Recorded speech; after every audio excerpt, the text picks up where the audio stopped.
விரதமே பேரின்பம்.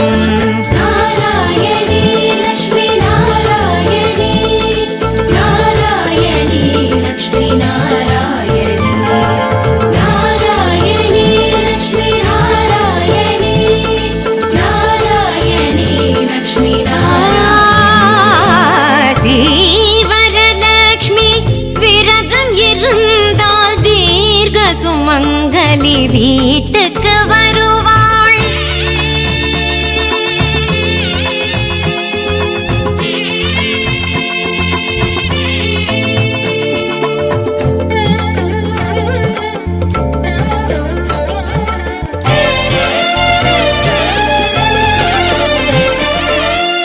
மாதம் ஆவணி தோதான வெள்ளியில் மனையை கூட்டி மணி விளக்கேற்றி மாலை தோரணம் ஏராளம் அமைத்து மங்கள